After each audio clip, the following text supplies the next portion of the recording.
ఒక అడవిలో ఒక సింహం ఉంటుంది. ఆ సింహానికి ఈ అడవికి రాజు అవ్వాలంటే నేనేం చేయాలబ్బా అని ఆలోచిస్తూ ఉంది. అలా ఆలోచిస్తూ ఉండగానే ఈ ప్రజలందరికీ నేను ఏదో ఒకటి చేసైనా సరే నేను వాళ్ళకి మహారాజులాగా మారాలి. ఏ సమస్య వచ్చినా నా దగ్గరికే రావాలి, ఏది కావాలన్నా నా దగ్గరికే రావాలి అనుకుంటూ నేను ఏం చేస్తే నా దగ్గరికి వస్తారా అని ఆలోచించుకుంటూ ఉంది. అలా ఆలోచిస్తూ ఉండగానే దాని బుర్ర బద్దలవుతూ ఉంది. అంతలోనే ఒక కోతి వస్తుంది. కోతి వచ్చి, మహారాజా, మీరు అనుకున్న ఆలోచనలు, మీరు చెప్పుకుంటున్న మాటలన్నీ నేను విన్నాను. మీకు అడవికి రాజు అవ్వాలనే కదా ఉంది అని అనగానే సింహం అంటుంది, అవును, నేను ఈ అడవికి రాజునవ్వాలి. ఏం చేస్తే రాజునవుతానబ్బా అని సలహా ఇవ్వమని కోతిని అడిగింది. అప్పుడు కోతిరాజు గారు అంటారు, ఏం లేదు మహారాజా, మన అడవిలో ఎన్నో జంతువులు ఉంటాయి కదా, వాటికి అప్పుడప్పుడు తగాదులు అవుతూ ఉంటాయి. అలా తగువులు గొడవలు అయ్యేటప్పుడు మిమ్మల్ని నేను తీసుకెళ్తాను. వాళ్ళకి మీరు నిజంగా తీర్పులు చేయాలి. ఒక మంచి తీర్పు చేస్తే వాళ్ళే మిమ్మల్ని రాజుగా ఎన్నుకుంటారు. ఇకపైన మీరేం మా మహారాజు గారు అంటూ వాళ్ళే చెప్తారు అని అంటూ చెప్పేసరికి, అవును, నువ్వు చెప్పింది నిజమే, పద వెళ్దాం అంటూ సింహం అంది. వెళ్దామనేసరికి కోతి అంది, ఆగండి మహారాజా, మీరు కావాలన్నప్పుడు తగువులు అవుతాయా? వాళ్ళకు తగులైనప్పుడే నేను మిమ్మల్ని తీసుకెళ్తానంటూ కోతి వెటకారంగా మాట్లాడింది. సర్లే ఓ అంటూ సింహం కూడా సరే అంది. ఒకరోజు అనుకున్నట్టుగానే పెద్ద గొడవ వచ్చింది. అదేంటంటే ఎలిఫెంట్ ఏమో ఆహారం తీసుకొని చాలా వరకు తినేసి మిగిలిపోయిన ఆహారాన్ని దాచుకోవాలని చెప్పేసి దానికి ఒక చెట్టు తొర్ర కనిపెడితే ఆ తొర్ర దగ్గరికి తీసుకెళ్ళి దాన్ని దాచుకోవాలని వెళ్తూ ఉంటుంది పాపం.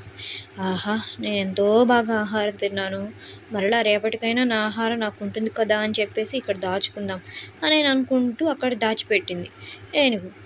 అలాగా దాచిపెట్టిన ఆహారాన్ని జిరాఫీ వచ్చి చూస్తుంది. జిరాఫీ చూసి, ఎంత బాగుంది ఆహారం అంటూ ఆహారం మొత్తం తినేస్తుంది.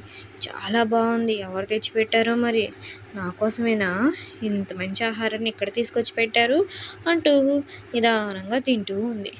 అది తింటూ ఎవరు చూడలేదులే, నన్ను ఎవరు కనిపెట్టరులే అనుకుంది. కానీ పక్క నుంచి ఒక చిన్న గ్రద్ద దాన్ని చూస్తూనే ఉంది.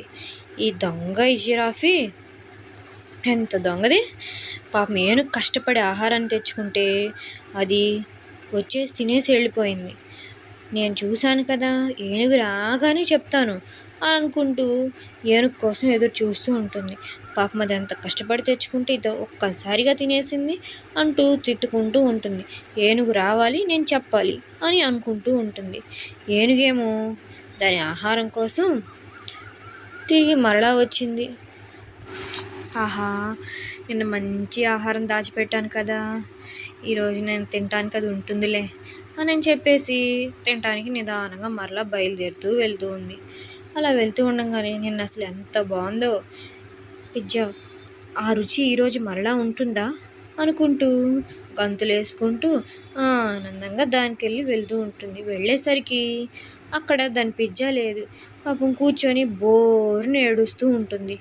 పక్కనున్న గ్రద్ద మాత్రం దిగొచ్చి, ఒక పెద్ద జిరాఫీ ఉంది, అది చాలా బలంగా ఉంది, నీ ఆహారాన్ని మొత్తం తినేసింది, అది బలంగా ఉండటం వల్ల నేను దాన్ని ఏమీ చేయలేకపోయాను, అది నన్ను కరుస్తుందేమో అని చెప్పేసి నేను దాన్ని ఏమీ అనలేదు.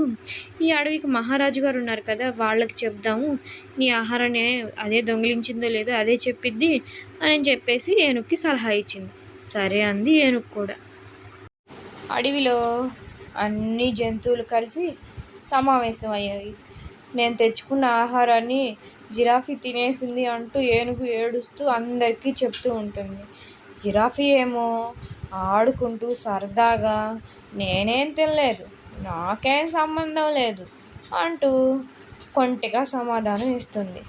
అక్కడున్న జంతువులన్నీ, అయ్యో పాపం, ఏనుగు తెచ్చుకున్న ఆహారాన్ని జిరాఫీ తినేసిందా అని అంటూ అందరూ దాన్ని అంటున్నా దానికి ఏమీ తెలియనట్టు, నాకేం తెలీదు, నాకేం సంబంధం లేదు, నేనేం చూడలేదు, నేనేం తినలేదు అంటూ వెటకారంగా ఆన్సర్లు ఇస్తూ ఉంది జిరాఫీ.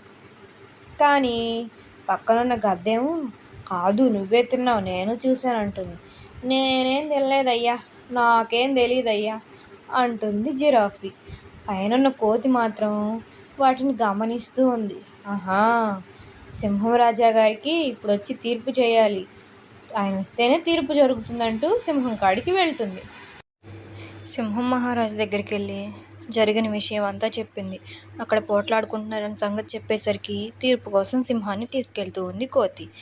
అలా వెళ్తూ ఉండగానే సింహం మాత్రం నేను తీర్పు చేస్తున్నాను, నాకెంతో సరదాగా ఉంది అంటూ నవ్వుతూ ఉంది.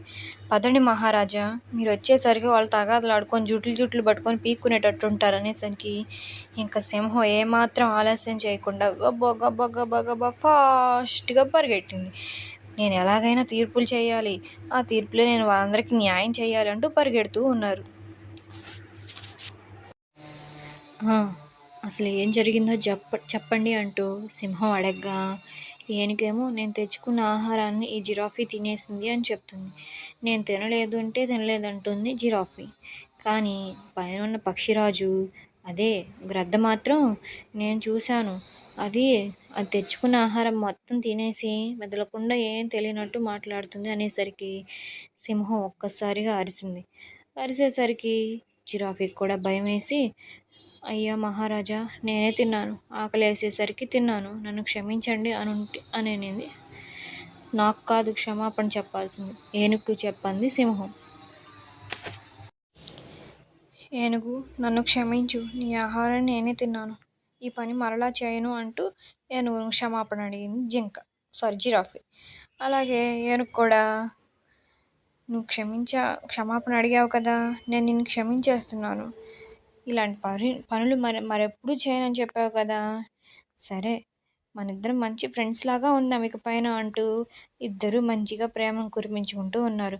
సింహం కూడా చాలా సంతోషపడుతూ ఉంది, ఎందుకంటే తను చెప్పగానే ఇద్దరూ విన్నారు కాబట్టి అందరూ సంతోషంగా ఉన్నారు. పిల్లలు, ఈ కథలో జిరాఫీ తప్పు చేయటం తప్పు కాదు, చివరికి తప్పును ఒప్పుకొని మరలా చేయను అని చెప్పటం చాలా గొప్ప విషయం.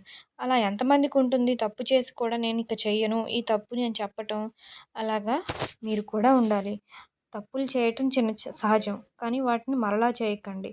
Please subscribe, like and share.